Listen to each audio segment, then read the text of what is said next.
வணக்கம். நான் உங்கள் ராஜ்குமார் பாரதி. நாடாளுமன்ற தேர்தல் நெருங்கிவிட்டது. கூட்டணி தொடர்பாக யாரோட யார் போக போறாங்க, யார் ஆட்சி அமைக்க போறாங்க, எந்தெந்த கூட்டணியில எந்தெந்த கட்சிகள் அங்கம் வகிக்க போகுதுன்னு ஒரு சூடான நிலவரம் நிகழ்ந்துகிட்டு இருக்கு. அதை பற்றி இனிமே தொடர்ச்சியாக அப்டேட்களை நம்ம சேனல்ல பார்க்க போறோம்.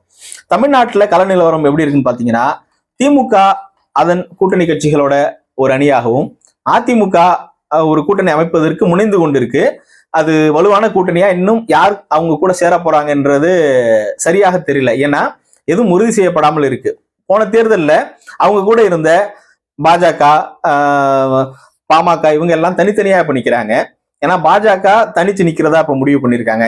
அதிமுகவுக்கும் பாஜகவுக்கும் இடையிலான உரசலை தொடர்ந்து அதிமுக என்ன நினைச்சது அப்படின்னு பாத்தீங்கன்னா, தமிழ்நாட்டுல தொடர்ச்சியாக இருக்கக்கூடிய பாஜகவுக்கு எதிரான மனநிலை, பாஜக கூட நம்ம இருந்தனா நமக்கு மக்கள் ஓட்டு போட மாட்டாங்க, நம்மளை அங்கீகரிக்க மாட்டாங்க அப்படின்ற ஒரு பயத்தோடையே பாஜகவை ஒதுக்கி வைத்து விட்டு, மிரட்டலுக்கெல்லாம் அடிபணியாமல், இல்ல அவங்க ரெண்டு பேருக்குள்ள நாடகமாகவும் இருக்கலாம், எது எப்படி இருந்தாலும் அவங்க தனிச்சு நிக்கணும்னு முடிவு பண்ணிட்டாங்க. பாஜக கூட இணையறதா அவங்க இல்லை.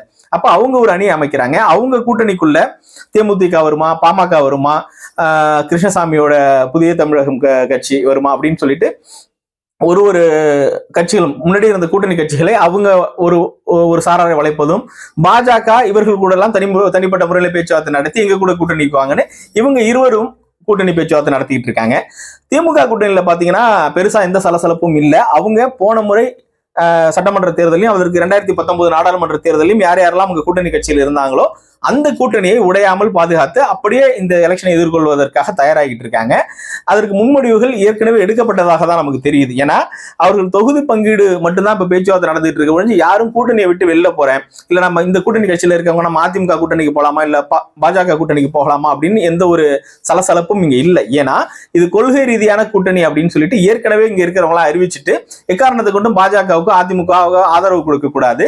அது நாளைக்கு மத்திய அரசுல காங்கிரஸ் அமையாததற்கு, அதை விட முக்கியமாக பாஜக ஆட்சிக்கு வருவதற்கு ஏதுவாக அமைந்து விடும் அப்படின்ற ஒரு காரணத்திற்காக இங்க இருக்க கட்சிகள், இடதுசாரி சிந்தனை உள்ள கட்சிகள் கொள்கை சார்ந்து திமுகவோட பயணிப்பதாக இங்க ஒரு முடிவு எடுத்துட்டு பயணிச்சுட்டு இருக்காங்க. அதுல கூட்டணி பேச்சுவார்த்தை எந்த அளவுக்கு போயிட்டு இருக்கு அப்படின்றத நம்ம பார்க்கலாம்.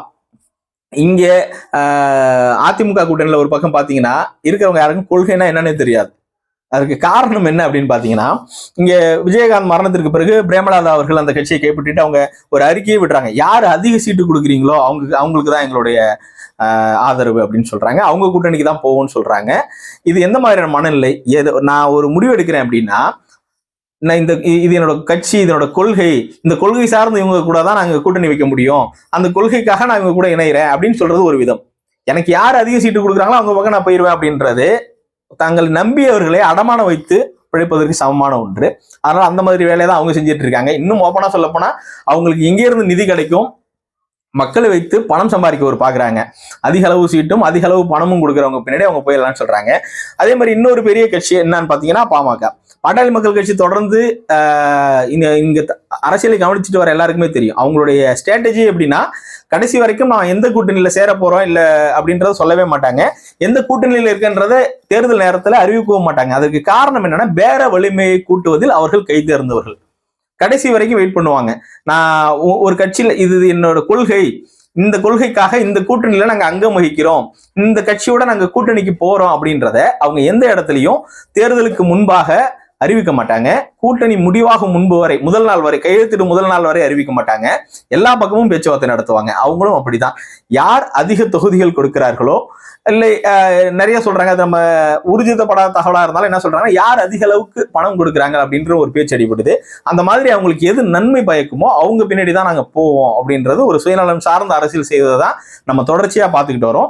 அதே ஸ்ட்ராட்டஜி தான் இன்னை வரைக்கும் எடுத்துக்கிட்டு இருக்காங்க. இப்போ கூட ஒரு பக்கம் பாஜக கூட பேச்சுவார்த்தை நடந்துகிட்டு இருக்கு, இன்னொரு பக்கம் அதிமுக கூடயும் பேச்சுவார்த்தை நடந்துகிட்டு இருக்கிறதா சொல்றாங்க. ஆனால் திமுக கூட்டணிக்குள் கதவுகள் அடைக்கப்பட்டது அப்படின்ற ஒரு பேச்சு அடிபட்டுக்கிட்டு இருக்கு. என்னன்னா, இந்த பாமக கூட்டணிக்குள்ள வந்தா திமுக கூட்டணியிலிருந்து விசிக வெளியேறிடும் என்று அதன் தலைவர் திருமாவர்கள் முன்னாடியே அறிவிச்சிருக்கிறார். என்னன்னா, பாஜகவும் பாமகவும் எந்த கூட்டணியில் இருக்கோ அந்த இடத்துல நாங்க இருக்க மாட்டோம் அப்படின்பது அவர் ஒரு நிலைப்பாடா வச்சிருக்கிறார். அது ஏற்கனவே அறிவிச்சிட்டாரு. அப்படி ஒரு சூழ்நிலை ஏற்பட்டால் நாங்கள் அந்த கூட்டணியிலிருந்து வெளியேறிவிடுவோம்னு ஏற்கனவே அறிவிச்சிருக்கிறாரு. இத்தனை ஆண்டுகளாக கூட்டணியில் தொடர்ந்து இருந்த விசிகாவை இழக்க திமுக தயாராக இல்லை என்பதுதான் இப்போதைய கள நிலவரம். ஏன்னா 2019 தேர்தலில் ஆட்சியை கைப்பற்றியதற்கு, அதாவது திமுக தமிழகத்தில் ஆட்சியை கைப்பற்றியதற்கு மிக முக்கிய வாக்கு வங்கியாக இருந்தது பட்டியல் சமூகமும் சிறுபான்மையினரும் தான். அதற்கு மிகப்பெரிய பங்கு வகித்தது யாருன்னா இந்த கூட்டணி கட்சியில இருக்க விசிகாக தான். வட மாவட்டங்கள்ல, குறிப்பாக வட மாவட்டங்கள்ல தமிழ்நாடு முழுக்க அவர்களுக்கு வாக்கு வங்கி இருந்தாலும் வட மாவட்டங்கள்ல பெரிய அளவிலான வாக்கு வங்கிகளை கையில வச்சிருக்கிறது திருமாவர்களின் விசிகா கட்சி தான். ஏன்னா அதற்கு மிகச்சிறந்த சான்று இப்ப பார்க்கலாம். தமிழகத்தில், ஏன் இந்தியாவில் கூட வேறு எவரும் நடத்த முடியாத ஒரு மாநாடு தேசம் காப்போம் மாநாடு, அதை இப்ப நடத்தி காட்டினாரு. வெல்லும் ஜனநாயக மாநாடு இப்ப நடத்தி காட்டினாரு. அந்த மாநாடு இந்தியா முழுக்க பேசு பொருளாச்சு. ஏன்னா இப்படி ஒரு மாநாடு இதற்கு முன்னாடி எந்த கட்சியும் நடத்தியதில்லை, நடத்தவும் முடியாது அப்படின்ற அளவுக்கு ஒரு கூட்டத்தை திரட்டி காமிச்சாரு. அப்போ எந்த அளவுக்கு அவருக்கான மக்கள் செல்வாக்கு இருக்கு என்பதை அவர் இன்னும் சொல்ல போனா தேர்தலுக்காகவே அதை நடத்தினான்னு கூட சொல்லலாம். ஏன்னா தேர்தலில் நாங்கள் வலிமையானவர்கள், எங்களுக்கு இவ்வளவு வாக்கு வங்கி இருக்கு, எங்களை குறைத்து மதிப்பிடாதீர்கள் என்பதை தங்களது கட்சிகளுக்கு, தன்னோடு இருக்கிற கட்சிகளுக்கு, கூட்டணி தலைமைக்கு உணர்த்துவதற்காகவே அதை தலைவர் திருமாவர்கள் செஞ்சார் அப்படின்ற ஒரு பேச்சும் அடிபடுது. அதில் எந்த பிரச்சனையும் இல்லை. அது ஒரு நல்ல விஷயம் தானே. ஏன்னா என்னுடைய செல்வாக்கு என்ன, என்னுடைய மக்கள் ஆதரவு என்ன அப்படின்றத ஒரு கட்சி நிரூபிக்கிறதுல எந்த தப்பும் இல்லைல்ல. அப்போ அவர் தன்னை நிரூபிச்சிருக்காருன்னே சொல்லலாம். அப்படி இருக்கும் பொழுது இவ்வளவு ஒரு வலிமையான கட்சியை திமுக இழக்குமா அப்படின்னா நிச்சயம் இழக்காது. அதே நேரத்துல பாமக தொடர்ச்சியாக திமுகவை விமர்சனம் செய்து திமுகவுக்கு எதிரான நிலைப்பாடு, கொள்கை ரீதியாக சொல்ல போனா பாசிசவாதிகளுடன், பாஜக போன்ற கட்சிகளுடன் தொடர்ச்சியாக கூட்டணியில் இருந்து கொண்டு வலதுசாரி தன்மை கொண்ட ஒரு இயக்கமாகவே அது செயல்பட்டு இருக்குன்னு சொல்லலாம். ஏன்னா ஆரம்ப காலகட்டத்தில் அவங்க மார்க்ஸ் அவர்களையும், பெரியார் அவர்களையும், அண்ணல் அம்பேத்கர் அவர்களையும் முன்னெடுத்து நாங்கள் அரசியல் செய்கிறோம் என்று அரசியல் செய்தாலும் தொடர்ச்சியாக சமீப காலமாக சாதிய மதவாத அரசியல் பின்னாடி அவங்க போறாங்க அப்படின்றத இந்த சமூகம் உற்று நோக்கி பார்த்துக்கிட்டு இருக்கு. அப்படி வரப்ப கொள்கை ரீதியாக அது எதிர்பாதத்தில் எதிரில் நிறுத்திடும் அப்படின்ற ஒரு அச்சுறுத்தலும் திமுகவுக்கு இருக்கும். அதனால பாமக திமுக கூட்டணிக்குள்ள வருமா அப்படின்றது இங்க வராது அப்படின்றது ஒரு நிலைப்பாடு எடுத்துட்டாங்க.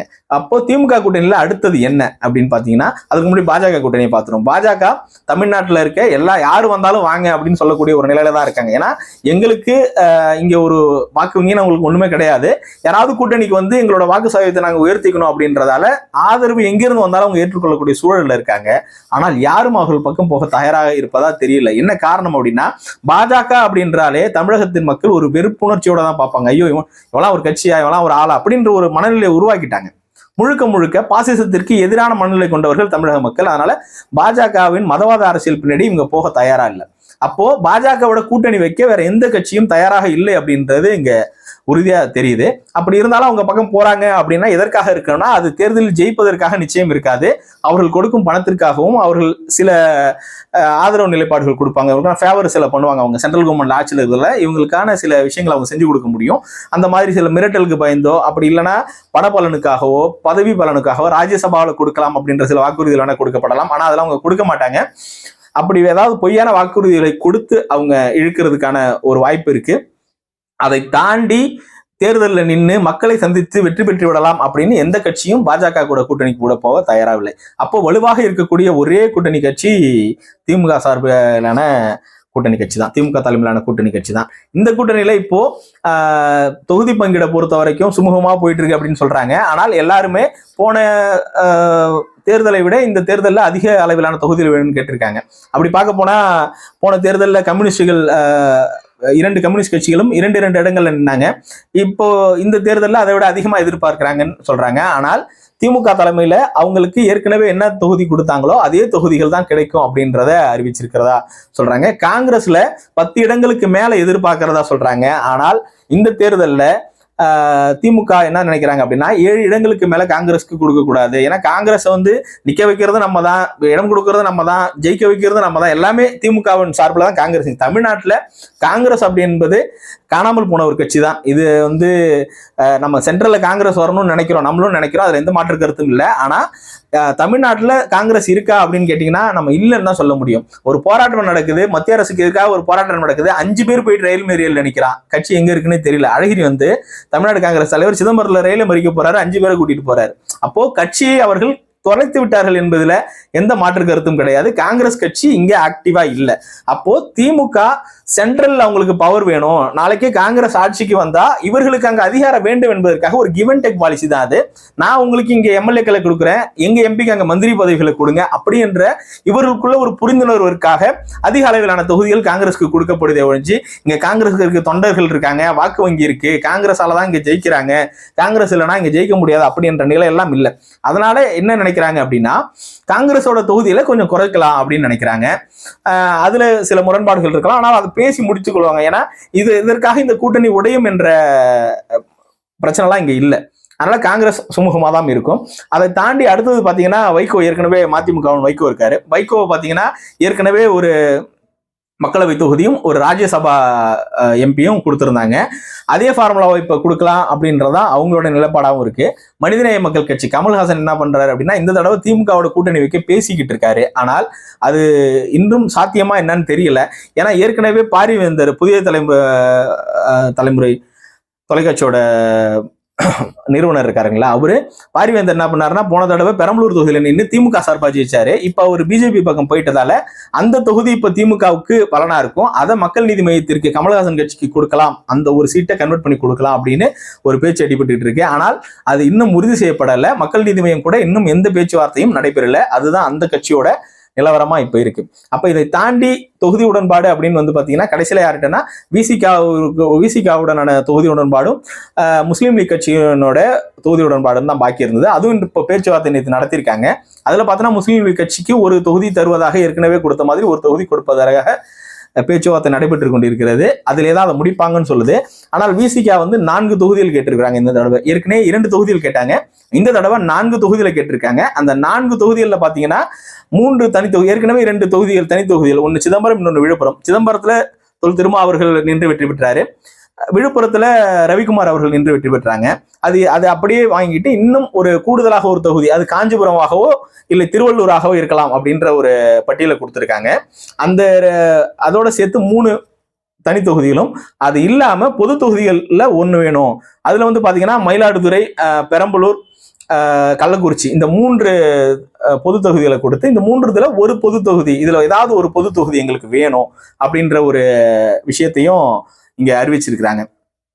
ஏன்னா அவங்க என்ன நினைக்கிறாங்க அப்படின்னா கட்சிக்கு அங்கீகாரம் வேணும். ஏன்னா கட்சிக்கு அங்கீகாரம் கிடைக்கணும்னா 7 எம்எல்ஏக்கள், குறைந்தபட்சம் 7 எம்எல்ஏக்கள் இருக்கணும். அப்படி இல்லைன்னா 2 மக்களவை எம்பிகளாவது இருக்கணும். அப்படி 2 எம்பிகள் போது சென்ற முறை அங்கீகாரம் கிடைக்கல. ஏன்னா 2 எம்பிகள் ஜெயிச்சாங்க. ஒரு எம்பியான திருமா அவர்கள் என்ன பண்ணாரு அப்படின்னா சிதம்பரம் தொகுதியிலிருந்து தேர்ந்தெடுக்கப்பட்டாரு. விழுப்புரம் தொகுதியில தேர்ந்தெடுக்கப்பட்ட ரவிக்குமார் அவர்கள் தனி சின்னத்துல நிக்கல, விசிகாவோட சொந்த சின்னத்துல நிக்கல. ஏன்னா பானை சின்னத்துல திருமா அவர்கள் நின்னாரு, சொந்த சின்னத்துல நின்னாரு. ஆனால் ரவிக்குமார் அவர்கள் உதயசூரியன்ல நின்று வெற்றி பெற்றாரு. அப்ப அவரு சட்டப்படி என்ன ஆகிறாரு அப்படின்னா அவரு திமுகவோட கேண்டிடேட்டா மாறிடுறாரு, திமுகவோட உறுப்பினரா இருக்கிறாரு. அப்போ அது கணக்குல வராததால இவ்வளவு பெரிய கட்சியாக இருந்தும் 30 ஆண்டு கால அரசியல்ல இருந்தும் இவங்களால இந்த அங்கீகாரத்தை, மாநில கட்சிக்கான அங்கீகாரத்தை பெற முடியல அப்படின்ற ஒரு நிலை இருக்கு. இதை இந்த தடவை அதை மாத்திடணும் அப்படின்னு சொல்லிட்டு திரும்ப அவர்கள் முனைப்போட இருக்காரு. அதனால நம்ம 4 தொகுதியில் வென்றும், அப்படியே நின்றாலும் எல்லா தொகுதியிலும் தங்கள் சொந்த சின்னத்துல தான் நிற்போம் அப்படின்றதுல உறுதியா இருக்காரு. அப்படி நின்று வெற்றி பெறும் சூழல்ல கட்சி அங்கீகாரம் பெறணும் அப்படின்றதுல இந்த முறை உறுதியா இருக்காருன்னு அரசியல் வட்டாரங்கள் தெரிவிக்கிறது. அதனால 4 தொகுதிகள்ல ஒரு உறுதியா இருக்கிறதாகவும், திமுக சார்பில் நான் 2 தொகுதிகள் தான் கொடுப்பேன்னு தான் பேச்சுவார்த்தை பேச ஆரம்பிப்பாங்க. ஆனால் 3 தொகுதிக்கு குறையாமல் கொடுக்கும் சூழ்நிலை ஏற்படும் அப்படின்னு சொல்றாங்க. ஏன்னா திருமா அவர்களின் வளர்ச்சி ரொம்ப அபரிதமா இருக்கு அப்படின்றத இந்த ஊடகங்களும் இந்த மக்களும் கண்கூடா பார்த்துக்கிட்டு இருக்கோம். அப்படி இருக்கும் பொழுது அவருக்கான நியாயமான தொகுதியை கொடுக்கல அப்படின்னா சில மனக்கசப்புகள் ஏற்படும், அது தேர்தல் முடிவுகளை பாதிக்கும் என்பதும் தெரியும். ஏன்னா இன்னொரு விஷயம் என்னன்னா இது பட்டியல் சமூக மக்களிடையே விசிகாவை அந்நியப்படுத்தும் ஒரு பிரச்சனையா பாக்குறாங்க. தொடர்ச்சியாக இவ்வளவு மக்கள் ஆதரவு இருந்தும் திமுக இவர்களை ஓரங்கட்ட பாக்குது, இவர்களுக்கு குறைவான தொகுதியை கொடுக்கிறது, இவங்களை குறைத்து மதிப்பிடுது, மத்த கட்சி இப்படி நடத்திருமா, இதே பாமகவை இப்படி நடத்திருமா திமுக அப்படின்ற ஒரு பேச்சு பரவலா பட்டியல் சமூக மக்களிடத்துல இருக்கு. இவ்வளவு ஏன் இறங்கி போகணும், அப்ப நம்ம வேற கூட்டணி மாறக்கூடாது, விசிகா மட்டும் கொள்கைன்னு திமுக பின்னாடி நின்றுட்டு இருக்கு. ஆனா இவர்கள் கட்சி ரீதியாக சாதிய தீண்டாமை பார்ப்பதாக தான் தோணுது. ராமதாஸ்க்கு கொடுக்கும் எந்த மரியாதையும் திருமாவர்களுக்கு இவர்கள் கொடுப்பதில்லை மீன்ஸ் மரியாதை என்பது வாய் வார்த்தையில கொடுக்கறது இல்ல, உரிமைகளை கொடுப்பது. சீட்டு அதிகார பகிர்வுகள் கொடுப்பது, அந்த மாதிரி கொடுக்க தயங்குறாங்க. இவர்களுக்கு இது போதும் என்ற மனநிலையோட பேசுறாங்க. அப்ப ஏன் தொடர்ச்சியாக நமது மக்களின் வாக்கு வங்கி மட்டும் பல்காங்க போய் டிரான்ஸ்பர் ஆகுது, ஆனால் நமக்கான அங்கீகாரம் கிடைக்கல அப்படின்றப்ப உட்கட்சியிலேயே அதிருப்தி ஏற்படுது. உட்கட்சியிலனா பொதுமக்கள் நம்பி வாக்களிக்கிறான்ல, திரள்றான்ல, மாநாட்டுக்கு திரள்ற மக்கள் அதிருப்தி ஆகுறான். இதற்காகவா நம்ம இவ்வளவு உழைக்கிறோம், நமக்கு அங்கீகாரம் கிடைக்கலையென்ற அவனுக்கு ஒரு விரக்தி ஏற்படுது. அதனால திருமாவர்கள் ரொம்ப உறுதியா இருக்கிறாரு. ஏன்னா மக்களுக்கும் அவர் பதில் சொல்லணும், அவரை நம்பி ஓட்டு போடுறவங்களுக்கும் பதில் சொல்லணும். அடுத்தடுத்துங்க நம்ம கட்சி முன்னேறிக்கிட்டு இருக்கு அப்படின்றத அவர் ஊர்ஜிதப்படுத்தணும் இல்லைங்களா? அப்ப இந்த மாதிரியான ஒரு நெருக்கடியான சூழல் தலைவர் திருமாவர்களுக்கு இருப்பதால் இந்த முறை அவர் சமரசம் செய்து கொள்ளலாம் வாய்ப்பில்லை அப்படின்னு சொல்லிக்கிறாங்க. 2 சீட்டோடலாம் சமரசம் செய்து கொள்ள வாய்ப்பில்லை. 4 தொகுதியில் உறுதியாக இருக்கிறாரு.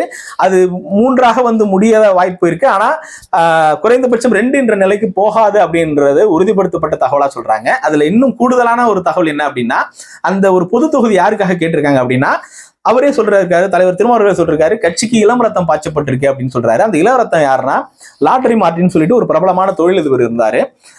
அந்த தொழிலதிபருடைய மகன் தான் சொல்லிட்டு ஆதவர்ஜுன்னு சொல்லிட்டு ஒரு இளம் வீரர், விளையாட்டு வீரர். அவரு கூடைப்பந்து சம்மேளனத்தின் தலைவராக இருக்கக்கூடிய அவர் தான் இப்போ வந்து பிசிகாவில் வெள்ளி ஜனநாயக மாநாட்டில் வந்து ஜாயின் ஆகுறாரு.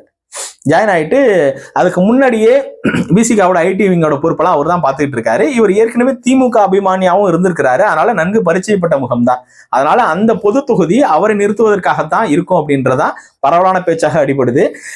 நேற்று அவரை திருமாவர்கள் சந்தித்தது இன்னும் கூடுதல் கவனத்தை பெற்றிருக்கு. ஏன்னா அது அவருக்கான தொகுதி என்பதை உறுதிப்படுத்துவது போன்ற விஷயங்கள் நேற்று நடந்தது. எது எப்படியோ இந்த கூட்டணி கட்சிகள் இதே நிலையில போயிட்டு பாசிச பாஜகவை வீழ்த்துவதற்கான ஒரு உத்தியை கையாளுது அப்படின்றதுல எந்த மாற்று கருத்தும் இல்லை. இனிமே தொடர்ந்து அன்னன்னைக்கு என்னென்ன அப்டேட்ஸ் வருது அப்படின்றத தேர்தல் தொடர்பாக நம்ம சேனல்ல பார்க்க போறோம். தொடர்ந்து இணைந்திருங்கள். உங்களிடமிருந்து விடைபெறுவது உங்கள் ராஜ்குமார் பாரதி. நன்றி, வணக்கம்.